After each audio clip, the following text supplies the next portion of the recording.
Hello dear friends, आपका बहुत बहुत स्वागत है आपके इस अपने यूट्यूब चैनल MK आलम मैथमेटिक्स क्लासेस में। डियर फ्रेंड्स, आप में से किसी स्टूडेंट को क्लास 8 आलोक भारती मैथ के एक्सरसाइज नंबर 18.2 के क्वेश्चंस का सॉल्यूशन की ज़रूरत थी, तो जिसको ज़रूरत था वो देख लीजिए। हाँ, आप ऐसा कमेंट नहीं कीजिए कि सर पूरा एक्सरसाइज का सॉल्यूशन कीजिए जल्दी। एक एक्सरसाइज का सॉल्यूशन करना कम समय में ये आसान नहीं है। तो देखिए, हमेशा आप कहीं पर अगर फंस जाते हैं किसी क्वेश्चन में, तो वो पार्टिकुलर क्वेश्चन को कमेंट किया करें, है कि नहीं? क्योंकि अब अगर पूरा एक्सरसाइज चाहते हैं तो उसमें धैर्य बना के रखना पड़ेगा, आपको कुछ समय देना पड़ेगा, तब पूरा एक्सरसाइज का सॉल्यूशन हो सकता है। और अगर आप किसी एक्सरसाइज में कहीं पर कुछ क्वेश्चन में फंस जाते हैं तो वो क्वेश्चन आसानी से पूछ सकते हैं। तो चलिए शुरू करते हैं। आपका जो ये एक्सरसाइज नंबर 18.2 है, ये मेरे हिसाब से घन और घनाभ पर आधारित है। पूरा एक्सरसाइज जहाँ तक मैं देख पा रहा हूँ। तो सबसे पहले मैं आपको बता दूं कि घन और घनाभ होता क्या है, ठीक है? आप अगर आपको आता है तो शांति से पहले देखिए, अगर नहीं आता है तो उसमें और भी मगन होकर के देखिए क्या आखिर है। आपको एकदम ज़ीरो लेवल से बता रहे हैं। तो घन होता है, जैसे आप कभी लूडो खेले होंगे। लूडो में वो जो डाई है उसको डाई बोलते हैं, है ना? डाई का प्लूरल डाइस होता है, ठीक है?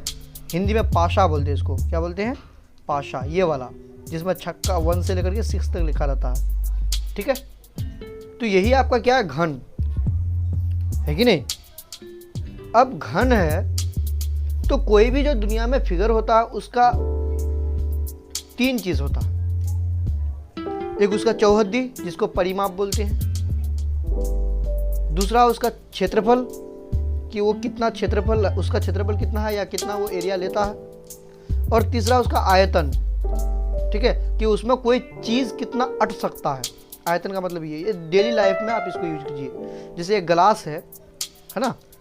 तो एक गिलास में कितना पानी आ सकता है वही उसका आयतन कहलाएगा या धारिता कहलाएगा, है कि नहीं? और ये गिलास में अगर हम पन्नी या कुछ लपेटे हैं तो वो कितना पन्नी का ज़रूरत होगा वही उसका क्या कहलाएगा? क्षेत्रफल कहलाएगा। और इस गिलास में अगर रस्सी को लपेटा जाए तो कितना लंबा रस्सी लगेगा वही उसका क्या कहलाएगा? परिमाप कहलाएगा। एकदम बेसिक लेवल से, ठीक है? अब देखिए, ये आप जो डाई देख रहे हैं, अब हम लोग बेसिकली बात करेंगे एरिया का, बात क्षेत्रफल। तो इसका 2 तरह का क्षेत्रफल निकलेगा। एक होगा पार्श्व पृष्ठीय क्षेत्रफल, जिसको बोलते हैं कर्व सरफेस एरिया बोल सकते हैं, पार्श्व पृष्ठीय क्षेत्रफल को, ठीक है? खैर जो हो। और एक होता है कुल पृष्ठीय क्षेत्रफल। दोनों में क्या अंतर आप समझिए। देखिए, ये जो है ये घन है ना? ये घन बना है कैसे? आप दिमाग लगाइए। तो ये 6 फलक से बना हुआ है ना? एक फेस, दूसरा ये वाला, ठीक है? 2, एक इधर वाला 3, एक इसके पीछे तरफ वाला 4, एक ऊपर 5 और एक नीचे 6, है कि नहीं? 6 फेस से बना हुआ है।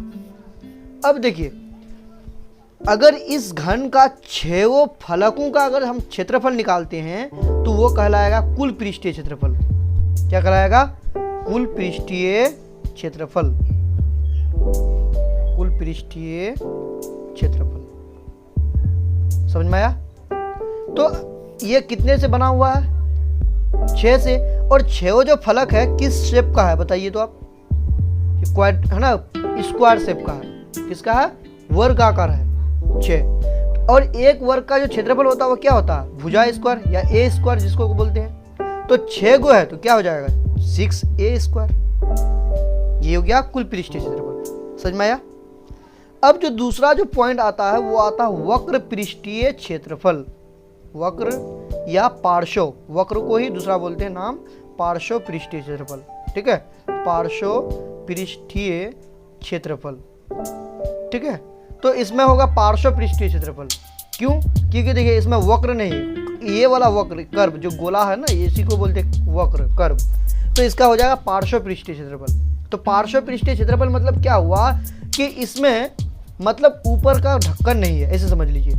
इसमें ऊपर वाला पार्ट नहीं है और नीचे वाला पार्ट नहीं है, ठीक है। एक ऊपर वाला पार्ट और एक नीचे वाला पार्ट नहीं है, ठीक है। तो बचा कितना, 6 गो है टोटल, 6 में से 2 को खत्म, बचा कितना 4। तो इसका जो पार्श्व पृष्ठीय क्षेत्रफल हो जाएगा 4a² हो जाएगा। समझ में आया, यहाँ तक कोई दिक्कत, ठीक है। इस तरह का डेली लाइफ में बहुत चीज़ मिल जाएगा। चलिए अब हम लोग क्वेश्चन को स्टार्ट करते हैं। अब क्वेश्चन नंबर 1 देखिए क्या देके रखा है कि एक घन का पार्श्व पृष्ठीय क्षेत्रफल एवं संपूर्ण पृष्ठीय क्षेत्रफल ज्ञात करें जिसका किनारा ए नंबर में देके रखा 2.5 सेंटीमीटर, बी नंबर में देके रखा 7 डेसीमीटर, ठीक है। 1 नंबर में क्या देके रखा है घन, तो 1 का ए नंबर डायरेक्ट सोल्व करते हैं। ए नंबर में आपको भुजा देके रखा है, क्या देके रखा है भुजा, घन का भुजा, यहाँ घन लिख दीजिए, घन का भुजा, भुजा को ये साइड बोलते ना, ये कितना देके रखा है 2.5 सेंटीमीटर। तो आपको क्या बोलता है कि पार्श्व पृष्ठीय क्षेत्रफल निकालिए और कुल पृष्ठीय क्षेत्रफल, तो लिखेंगे पार्श्व पृष्ठीय क्षेत्रफल, बस अब आसान हो जाएगा पार्श्व पृष्ठीय, अब जल्दी जल्दी कीजिए पृष्ठीय क्षेत्रफल। तो क्या बताए फॉर्मूला पार्श्व का 4a², तो 4 गुना a², और इसी को सिर्फ बैठा दीजिए, 4 इंटू ए की जगह में क्या हो जाएगा 2.5 का स्क्वायर, यही ना होगा। और आप अगर देखिए 25 एक तरह से, तो 25 का स्क्वायर निकालिएगा तो 625 होगा। अब 2 डिजिट के बाद पॉइंट आएगा तो यहाँ पर पॉइंट बैठ जाएगा, है कि नहीं। अब इसको गुना कीजिए, गुना कीजिएगा तो 25 चुका 100 और 6 चौक 24 और 1 25, यही ना होगा। 5 देखो 5 चौक 20, 2 चौक 8, 2 10, 6 चौक 24 1 25, और 2 डिजिट के बाद पॉइंट आएगा यानी 25, और 0 देना नहीं देना बराबर है, 25 सेंटीमीटर स्क्वायर होगा, यानी वर्ग सेंटीमीटर। समझ में आया। अब क्या निकालना है कुल पृष्ठीय क्षेत्रफल। तो कुल पृष्ठीय क्षेत्रफल क्या होता है, पृष्ठीय क्षेत्रफल बराबर क्या होता है 6a², तो क्या हो जाएगा 6 गुना ए के जगह में कितना हो जाएगा 2.5 का स्क्वायर होगा ना, 6 इंटू 2.5 अभी बताए 6.25, और इसको गुना कीजिएगा तो कितना आएगा 5 चौके 30, 6 दूना 12, 12 और 3 15, 6 चौके 36 और 1 37, और 2 डिजिट के बाद पॉइंट आ जाएगा, यानी यहाँ पर 37 सॉरी यहाँ पर 57 होगा, 37.50 सेंटीमीटर स्क्वायर, यही ना होगा। समझ में आया।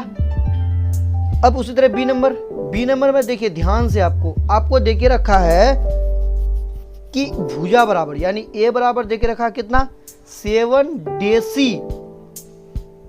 डेसी सेंटीमीटर, तो डी डेसीमीटर डीएम, ध्यान से डेसीमीटर को डी से लिखते हैं।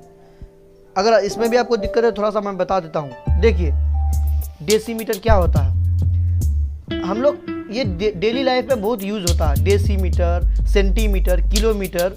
तो देखिए कोई भी एक लंबाई का जो मेजरमेंट होता है वो मीटर होता है, ठीक है। और मीटर के से बड़ा जो यूनिट होता है वो आपका होता है डीकामीटर। क्या होता है डीकामीटर, और इसी को लिखते हैं DAM से, डीकामीटर को, ठीक है। इससे बड़ा होता है हेक्टोमीटर। क्या होता है हेक्टोमीटर, इसको HM से लिखते हैं।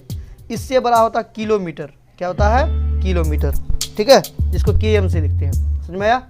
अब इससे अगर मीटर से छोटा जो होता है, देखिए सब में 10-10 का डिफरेंस है, मतलब 10 अगर 10 मीटर बोलते हैं तब 1 डिकामीटर होगा, 10 मीटर अगर बोलेंगे तब 1 डिकामीटर, और 10 डिकामीटर होगा तो 1 हेक्टोमीटर, और 10 हेक्टोमीटर होगा तो 1 किलोमीटर।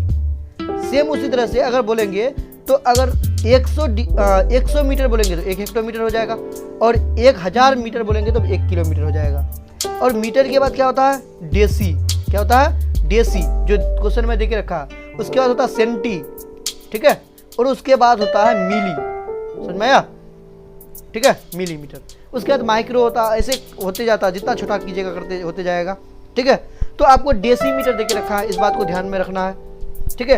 तो आपका क्या निकलना पहले, इसलिए पार्श्व पृष्ठीय क्षेत्रफल, तो बताया ना कैसे होगा, पार्श्व पृष्ठीय क्षेत्रफल बराबर कितना हो जाएगा 4a² और 4 इंटू ए स्क्वायर मतलब क्या हो 7 का स्क्वायर बराबर कितना हो गया 4 इंटू 7 7 49 और गुना कीजिएगा तो कितना आएगा 9 चौक 36 4 चौक 16 और 1 17 है ना, 16 और 3 था ना हासिल में 196, तो 196 डेसीमीटर स्क्वायर हो जाएगा। समझ में आया? आपका आंसर में देके रखा है वर्ग सेंटीमीटर, गलत दिया है, अब उसको वर्ग डेसीमीटर कीजिए, क्या कीजिएगा वर्ग डेसीमीटर, नहीं तो गलत हो जाएगा, ठीक है।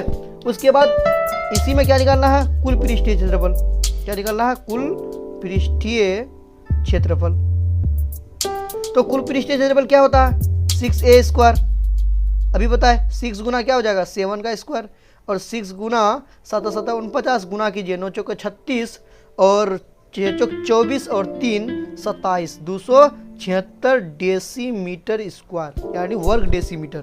समझ में आया? तो यही आंसर हो गया इसका, ये दोनों आंसर हो गया, इसका ये दोनों आंसर हो गया, ठीक है। समझ में आ रहा ना? अब देखिए दूसरा नंबर में भी अगर डायरेक्ट फॉर्मूला से बना देते हैं, नहीं क्वेश्चन नंबर 2 आपको कल बना देंगे। क्वेश्चन नंबर 2 में आपको क्या घनाभ से रिलेटेड दिया है, तो जिस तरह हम घन में बताए, अगर आपको पता है तो आप कमेंट में बता सकती हैं कि हमको पता है, आप डायरेक्ट बना दिए तो हम डायरेक्ट बना देंगे, नहीं अगर पता है तो इसी तरह से बताएंगे कि उसमें वक्र पृष्ठीय क्षेत्रफल कितना, क्या फॉर्मूला बनेगा, क्यों वो फॉर्मूला बना, ठीक है। कुल पृष्ठीय क्षेत्रफल का क्या फॉर्मूला होगा, वो कुल पृष्ठीय क्षेत्रफल का फॉर्मूला वो क्यों आया, ठीक है, आपको डिटेल से बताएंगे। ऐसे अगर इसमें बनाते हैं तो आपका वीडियो थोड़ा लंबा हो जाएगा, जिसकी वजह से आपको थोड़ा दिक्कत लगेगा और हमको भी प्रॉब्लम होगा, ठीक है। तो चलिए आज के लिए बस यहीं तक, फिर अगर आपको कहीं पर दिक्कत होगा तो आप पार्टिकुलर क्वेश्चन को कमेंट कीजिए, ठीक है। Thank you.